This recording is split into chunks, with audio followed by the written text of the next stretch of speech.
오늘 우리에게 주시는 하나님 말씀 고린도후서 11장 16절부터 33절까지 말씀입니다. 우리 한 절씩 교독하겠습니다. 내가 다시 말하노니 누구든지 나를 어리석은 자로 여기지 말라. 만일 그러하더라도 내가 조금 자랑할 수 있도록 어리석은 자로 받으라.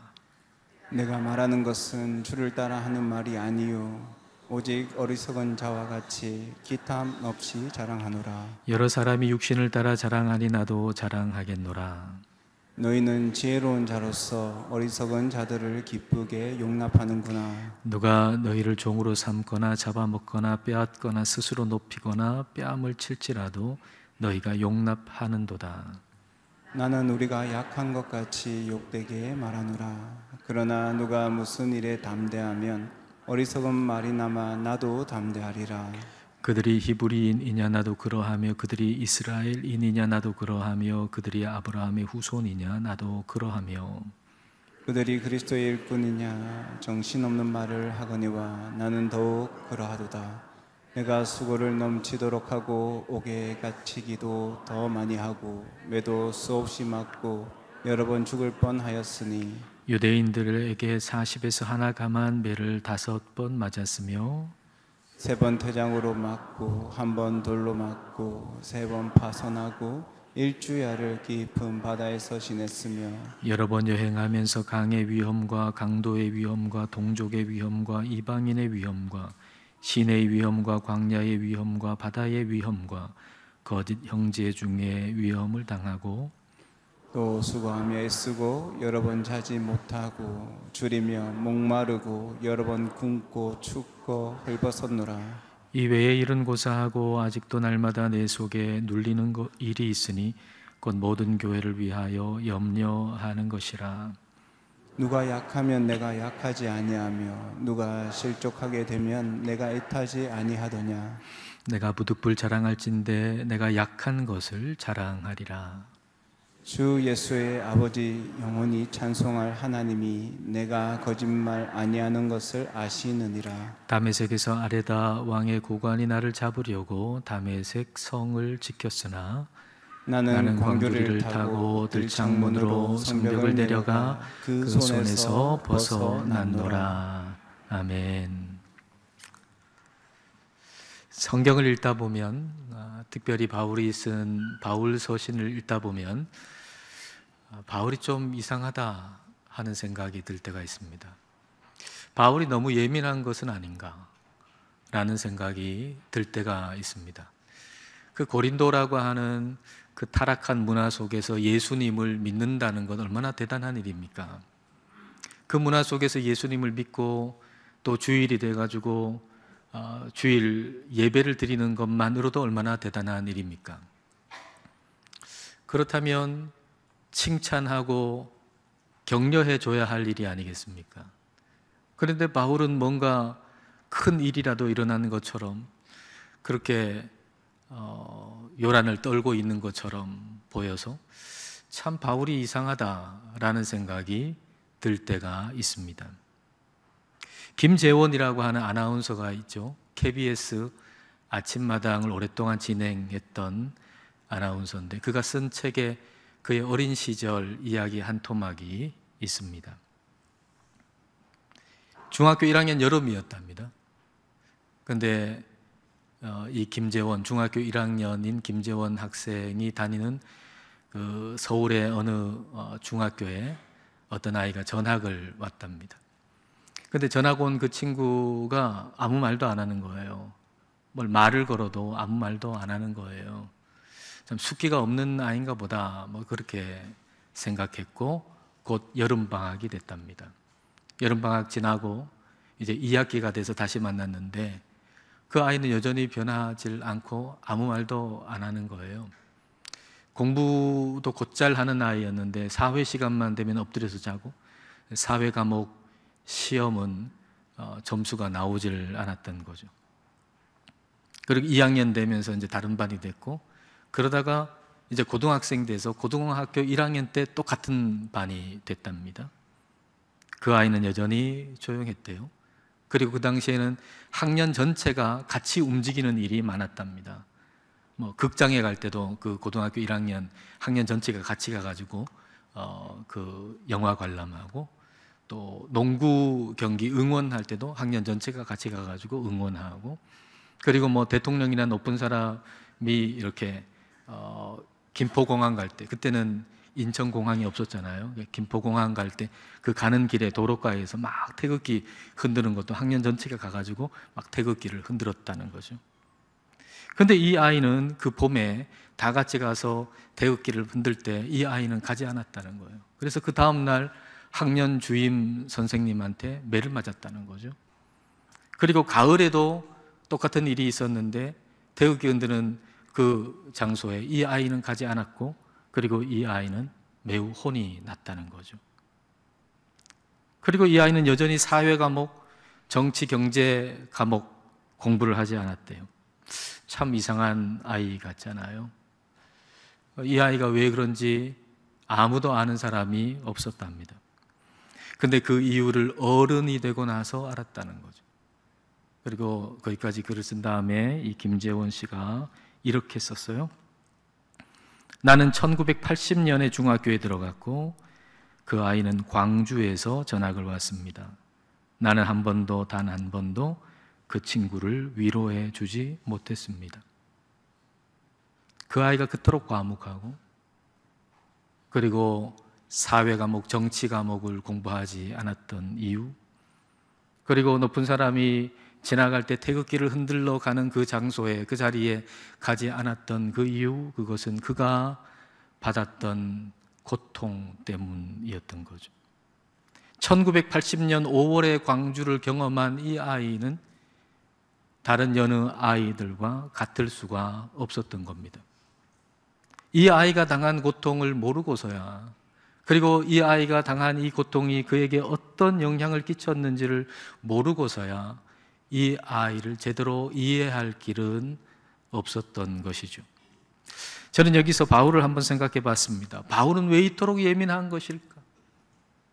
바울은 왜 우리 눈에 이상한 사람처럼 보이는 것일까? 바울이 받은 그 고난과 고통을 모른다면, 바울이 받은 그 고난과 고통이 그의 삶에 어떤 영향을 끼쳤는지를 우리가 모른다면 우리는 바울을 제대로 이해할 수가 없을 겁니다. 24절부터 바울의 그 고난이 나오는데, 이 고난 중에 우리가 하나라도 당하면 큰 트라우마에 시달릴 수밖에 없는 그런 고난과 고통인데, 이런 일들을 수도 없이 바울이 지금 당했다는 것입니다. 자, 24절부터 27절까지 말씀입니다. 유대인들에게 40에서 하나 감한 매를 5번 맞았으며, 신명기에서 죄인에게 40대의 매를 때릴 수 있도록 그렇게 규정해 놨는데, 유대인들이 혹시나 잘못 세가지고 40대 넘어갈 수 있잖아요. 그럼 큰 잘못이니까 거기서 하나 감해가지고 39대까지 정해 놓은 그 매를 5번 맞았다. 그러니까 죽을 고비를 5번 넘겼다라는 얘기죠. 25절에 3번 태장으로 맞고 1번 돌로 맞고, 태장을 3번 맞았다라고 하는 건 3번 죽을 고비 넘겼다는 얘기죠. 그리고 1번 돌에 맞았다. 돌, 유대인들이 던지는 건 죽이려고 던지는 거거든요. 그러니까 돌 하나 좀 맞아가지고 상처받았다라고 하는 게 아니라 죽기 직전까지 갔다는 얘기죠. 3번 파선하고 일주일을 깊은 바다에서 지냈으며, 여러 번 여행하면서 강의 위험과 강도의 위험과 동족의 위험과 이방인의 위험과 시내의 위험과, 시내는 도시, 부산 시내 이렇게 도시를 얘기해요. 도시의 위험과 광야의 위험과 바다의 위험과 거짓 형제 중의 위험을 당하고, 또 수고하며 애쓰고 여러 번 자지 못하고 줄이며 목마르고 여러 번 굶고 춥고 헐벗었노라. 바울이 당한 고통, 고난이에요. 근데 이게 전부가 또 아니에요. 지금 여기에 말하는 것보다 훨씬 더 많은 고난과 고통을 바울은 경험하고 당해야만 했습니다. 바울이 왜 도대체 이런 고난을 받아야만 했죠? 바울이 왜 이와 같은 고통을 받아야만 했죠? 예수님을 믿었기 때문이죠. 예수님을 믿지 않았으면 당하지 않아도 되는 고난이었습니다. 근데 예수님을 믿고 예수님의 십자가와 부활의 복음을 전했기 때문에 받은 고난이요, 고통이었던 거죠. 이 중에 어떤 일 하나라도 우리가 당한다면 아마도 우리는 원망하는 마음이 일어날 거예요. 하나님, 제가 하나님 믿는데 왜 이런 일이 우리에게 일어나죠? 하나님, 제가 하나님 믿잖아요. 근데 왜 나한테 이런 일이 일어나요? 그리고 그런 일과 비슷한 어려움이 또 한 번 우리에게 닥친다면 우리는 마음속에 나 그러면 하나님 안 믿을래요. 아니, 하나님 믿어가지고 이런 고난이 있고 이런 고통이 있다면 내가 하나님 믿어서 뭐해요? 나 하나님 이제 안 믿을래요. 예배 안 드릴래요. 기도 안 할래요. 아마 이렇게 생각할지도 모릅니다.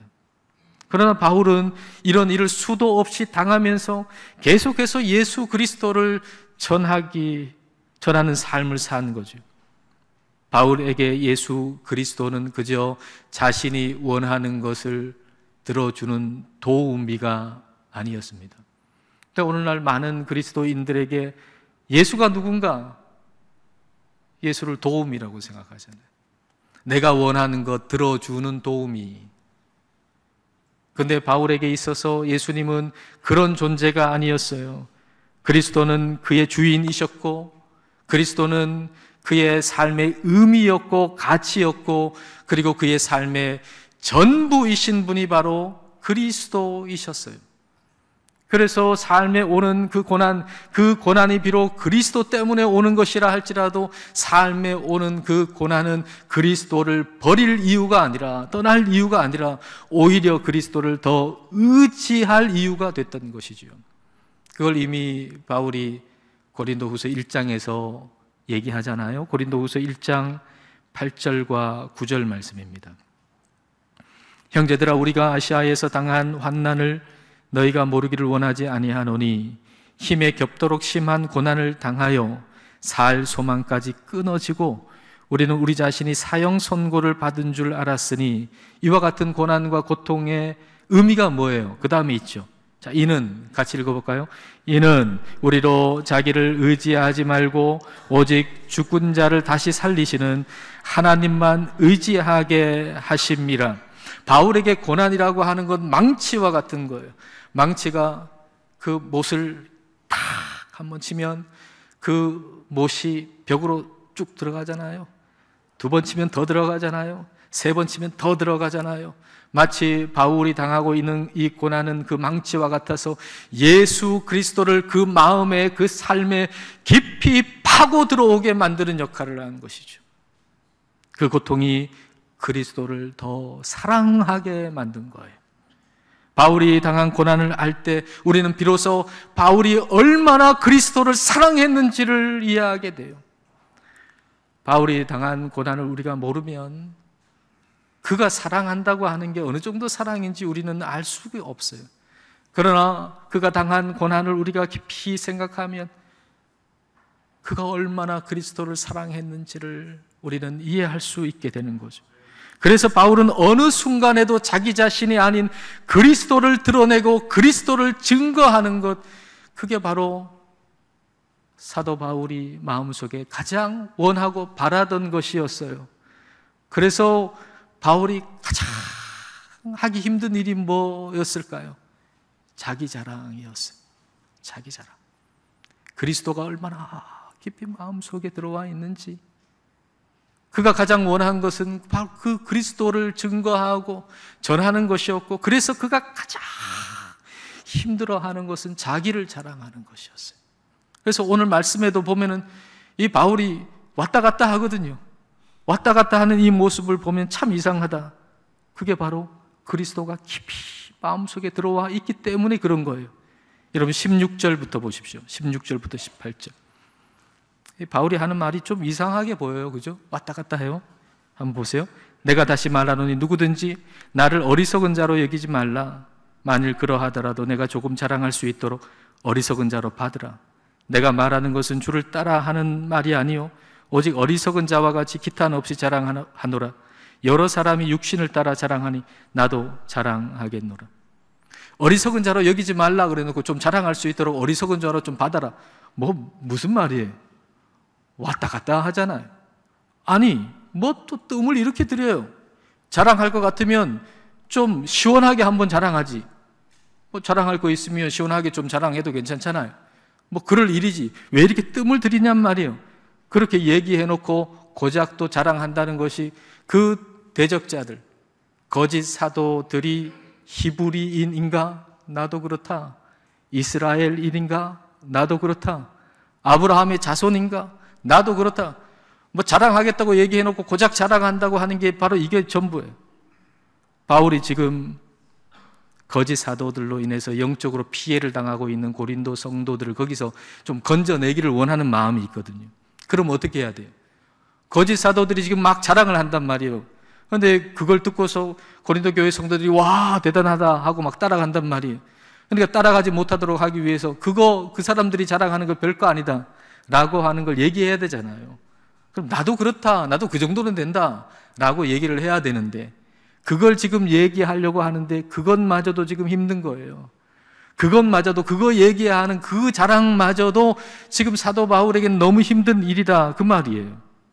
이것은 삶의 고난이라고 하는 망치가 바울의 삶 속에, 바울의 심령 속에 예수 그리스도를 얼마나 깊이 박아 놓았는가라고 하는 걸 이해하지 못하면 바울의 이 일은, 이 이야기는 결코 우리가 이해할 수 없는 얘기죠. 바울의 마음은 온통 그리스도였어요. 바울의 생각과 바울의 마음은 온통 그리스도로 가득 찼어요. 그래서 지금 바울이 말하고 싶은 건 바로 이겁니다. 여러분들이요, 지금 하는 그 일로 여러분은 그리스도를 더 사랑하게 되었습니까? 여러분들이요, 여러분이 지금 하는 그 일로 여러분은 그리스도를 더 사랑하게 되었습니까? 우리가 어떤 일을 하든지 질문해야 할 것 바로 이거예요. 이 일로 나는 그리스도를 더 사랑하게 되었는가? 오늘 우리가 살고 나서 오늘 이 하루를 살아서 내가 그리스도를 더 사랑하게 되었는가라고 질문할 때 그렇다라고 대답할 수 있다면 우리는 이 오늘을 성공적으로 산 것입니다. 이 사업을 통해서 내가 그리스도를 더 사랑하게 되었는가? 그렇다면 그 사업은 성공한 것입니다. 내가 이 기도를 드려서 내가 그리스도를 더 사랑하게 되었는가? 그렇다면 이 기도는 성공적인 기도라고 말할 수가 있는 것이죠. 그러나 고린도 교회 성도들 가운데 이 질문에 대해서 그렇다라고 답할 수 없는 사람들이 있었습니다. 자, 19절과 20절 말씀, 자, 함께 읽겠습니다. 너희는 지혜로운 자로서 어리석은 자들을 기쁘게 용납하는구나. 누가 너희를 종으로 삼거나 잡아먹거나 빼앗거나 스스로 높이거나 뺨을 칠지라도 너희가 용납하는도다. 거짓 사도들을 너희가 받아들였다는 거예요. 거짓 사도들이 막 스스로 높이고 이 고린도 교회 성도들을 완전히 무시하는데도 그들을 막 대단하게 보고 따라가는 거예요. 잡아먹었다, 빼앗았다, 뺨을 친다. 얼마나 무시한다는 얘기입니까? 그럼에도 불구하고 그들을 용납한다라고 하는 것은 완전하게 그들에게 가스라이팅을 당한 거예요. 아니, 그런 사람들은 쫓아내도 모자랄 판인데, 아니, 그런 사람들을 쫓아내기는커녕 그 사람들을 더 의지하고 있단 말이죠. 그러니 그리스도를 의지하지 않고 사람을 의지하고 있으니 그리스도의 심장을 가진 이 사도 바울이 볼 때 얼마나 이게 염려되는 일이겠어요. 얼마나 안타깝겠어요. 그 바울이 염려하는 건 이런 거예요. 자, 28절과 29절입니다. 이 외의 일은 고사하고, 지금 외적인 고난 시험 쭉 얘기했는데 그거 제쳐놓고라도 나한테 아주 큰 근심이 있다. 그게 뭐냐? 아직도 날마다 내 속에 눌리는 일이 있으니 곧 모든 교회를 위하여 염려하는 것이라. 누가 약하면 내가 약하지 아니하며 누가 실족하게 되면 내가 애타지 아니하더냐. 교회를 위한 염려예요. 교회가, 성도가 예수님 의지하는 게 아니고 사람을 의지한단 말이에요. 그것 때문에 바울의 마음이 눌리는 거예요. 아니, 예수님 의지하는 사람들 모인 게 교회인데 그 교회가 예수님 의지하지 않고 사람을 의지하고 있으니 바울의 마음이 너무 염려가 되는 것이죠. 성령님은 바울을 통해 우리에게 말씀하시는 겁니다. 얘들아, 주님이 차지해야 할 그 자리, 그 자리를 사람이 차지하고 있는 걸 나는 근심한다. 성령님이 뭘 근심하는가? 성령님이 근심하는 것은 우리 예수님이 차지해야 할 그 자리를 다른 것이 차지하도록 놔두는 거, 그거 성령님이 근심하는 일이에요. 성경은 우리에게 성령님을 근심하게 하지 말라 그랬거든요. 성령님을 근심하게 하지 않기 위해서 우리가 질문해야 할 것은 이 일로 나는 그리스도를 더 사랑하게 되었는가? 라는 질문이어야 됩니다. 일을 하기 시작하기 전이라 그러면 이 일로 나는 그리스도를 더 사랑하게 될 것인가? 라고 질문해야 되겠죠.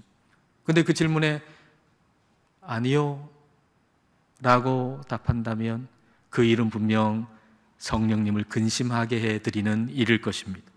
성령님은 바울을 통해 말씀하시는 거예요. 얘야, 너 성공이 뭔 줄 아냐? 다들 성공을 좋아한다마는 얘들아, 진짜 성공이 뭔 줄 아냐? 그 일로 그리스도를 더 사랑하게 되는 것, 그게 성공이다. 성령님이 오늘 우리에게 말씀하시는 거예요. 너 성공이 뭔 줄 아냐? 성공이란 그 일로 그리스도를 더 사랑하게 되는 것, 그게 성공이다. 자, 그러면 오늘 본문의 마지막에 나오는 이 일도 성공이라고 할 수 있을까요? 자, 32절과 33절 말씀, 자, 함께 읽겠습니다. 다메섹에서 아레다 왕의 고관이 나를 잡으려고 다메섹 성을 지켰으나 나는 광주리를 타고 들창문으로 성벽을 내려가 그 손에서 벗어났노라. 바울이 여러분 다 아시다시피 막 기세등등하게 예수님 믿는 사람 잡아가지고 그 감옥에 가두려고, 예수님 믿는 사람 핍박하려고 다메섹으로, 다마스커스로 가고 있었잖아요. 그런데 그 다메섹으로 가는 도중에 누구를 만났나요? 부활하신 예수님을 만났죠. 그리고 나서 완전히 사람이 바뀌었잖아요. 그리고 다메섹에 가서 이제는 그가 이전에 핍박했던 바로 예수 그리스도의 십자가와 부활의 복음을 전하기 시작했고, 그래서 유대인들이 저 바울 죽여버려야 되겠다 라고 생각한 거죠. 그래서 바울의 그 제자들이 이 바울을 보호하기 위해서 그 성벽 위에서 광주리를 태워가지고 바울을 저 밑으로 달아내려서 거기서 바울이 도망쳤다 라고 하는 얘기입니다. 그 얘기를 지금 바울이 스스로 하고 있는 겁니다. 자, 이 구절에 대한 주석이나 해설을 볼 때 주로 많이 하는 얘기 중에 하나가 뭐냐 하면은 코로나 무랄리스라고 하는 거예요. 코로나 무랄리스. 코로나 잘 아시죠? 코로나 뭐죠? 바이러스. 왜 코로나입니까? 코로나라고 하는 라틴어는 왕관이라는 뜻이거든요. 그 바이러스가 왕관처럼 생겨서 코로나라 부르는 거죠. 코로나라고 하는 것은 왕관이라는 의미고, 무랄리스라고 하는 것은 성벽이라는 의미예요. 그러니까 코로나 무랄리스라고 하는 것은 아주 공을 세운 사람에게 주는 상, 훈장입니다. 성벽 모양의 왕관, 훈장인 거죠. 그 로마 시대의 전쟁이라고 하는 게 공성전이잖아요. 성이 딱 있는데 점령을 해야 되는데 어떻게 점령합니까? 그 위에 올라가야, 들어가야 그래 점령할 수 있잖아요. 근데 거기에 들어간다는 게 쉬운 게 아니죠. 그 높은 성벽에 올라간다는 게. 그래서 제일 처음에 올라간 용사한테 주는 이 상장, 그게 바로 코로나 무랄리스입니다. 세상의 자랑은 이런 거잖아요. 가장 높은 곳에 가장 먼저 올라간 거, 그게 세상의 자랑이잖아요. 그런데 지금 사도 바울은 말하는 것은 가장 높은 곳에 내가 제일 먼저 올라갔다는 얘기를 하는 게 아니고, 저 높은 곳에서 오히려 저 밑에 내려와서 내가 도망을 쳤다는 그 얘기를 지금 하고 있는 거잖아요. 바울이 이 얘기를 통해 하는 말은 바로 이런 의미입니다. 내가 예수님 믿고 처음 겪은 일이 뭔지 아십니까? 내가 예수님 믿고 처음 겪은 일이 뭔지 아세요? 내가 예수님 믿고 처음 겪은 일은 저 높은 성벽에서 광주리 타고 저 밑으로 내려와가지고 도망친 일입니다. 참 약하고 어찌 보면 부끄럽고 수치스러운 일이지요. 그런데 그때 저는 행복했답니다. 그때 저는 기뻤답니다. 왜냐하면 그 일로 그리스도를 더 사랑하게 됐거든요. 그 일로 그리스도께 더 가까이 나아가게 됐고 그리스도를 더 의지하게 됐거든요. 바로 이 얘기를 지금 하고 있는 것입니다. 바울은 세상에서 고난받고 수치스러운 일 당하는 것, 그래야만 믿음이 좋은 것이라고 말하는 게 아닙니다.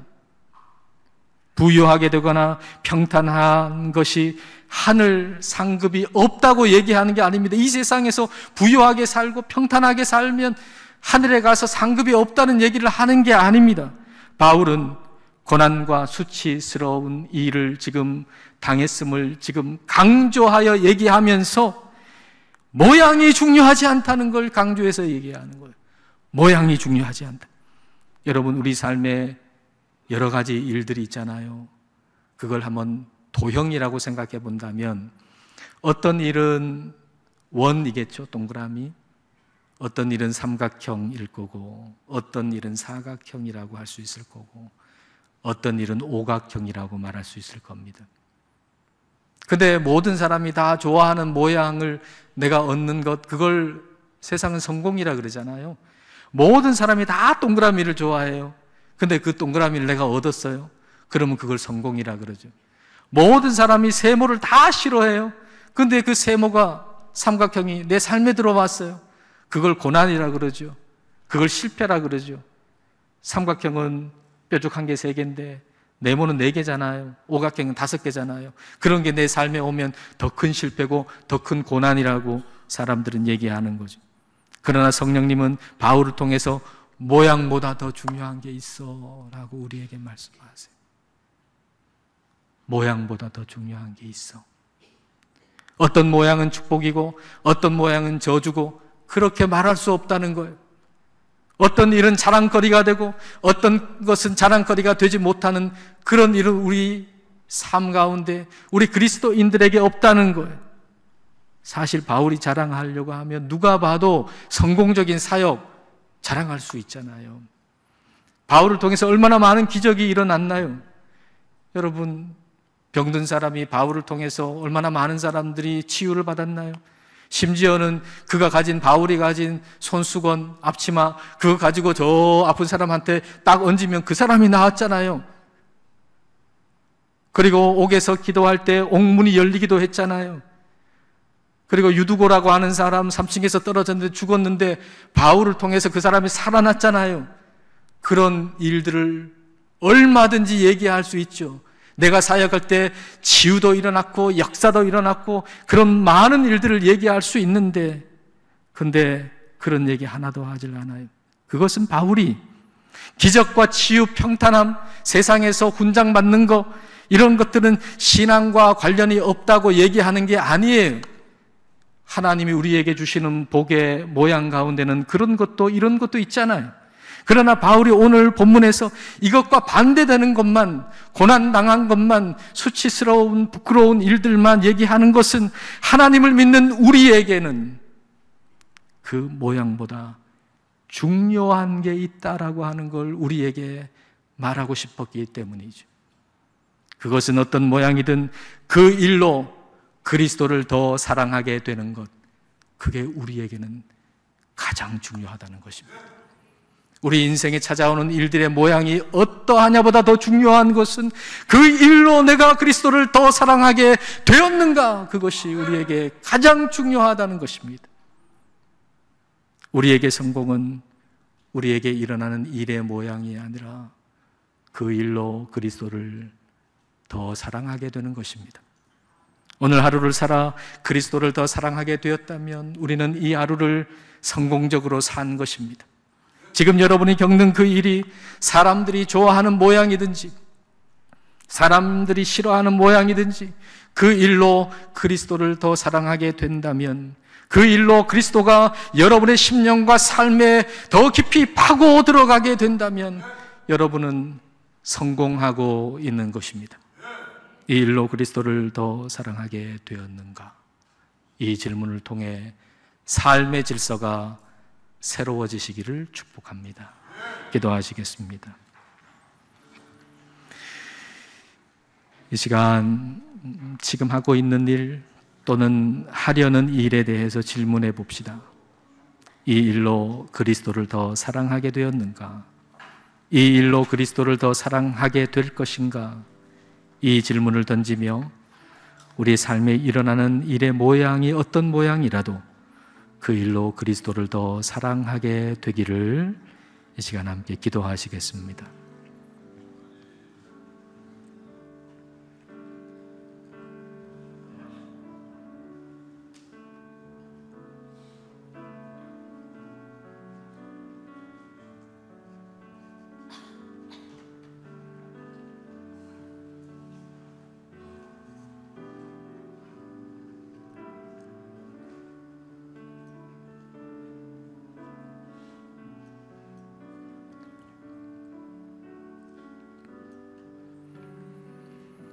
말씀으로 온 세상을 창조하신 하나님 아버지, 하나님은 능력의 하나님이신데도 우리를 위해 낮아지셨고 십자가에서 죽으심으로 우리의 모든 죄를 용서하셨습니다. 그리하여 주님을 더 사랑하는 것이야말로 우리의 삶의 모든 일의 목적이 되어야 하건만 우리는 그리스도가 아닌 다른 것을 목적하며 그리스도의 도우심을 구하곤 합니다. 성령님, 우리가 무슨 일을 하건 이 일로 그리스도를 더 사랑하게 되었는가를 질문할 수 있게 하옵소서. 이 일로 그리스도를 더 사랑하게 될 것인가를 질문하고 선택할 수 있게 하옵소서. 주님, 우리의 삶에 일어나는 일들의 모양이 사람들이 성공이라고 부르는 모양이든지 실패라고 부르는 모양이든지 그 모양에 집착하지 않고 그 일을 통해서 그리스도를 더 사랑하게 되고 그리스도가 우리 심령에 더 깊이 들어오게 되는 것을 참된 성공이요 참된 복으로 여기며 살게 하옵소서. 예수님 이름으로 기도드립니다. 아멘.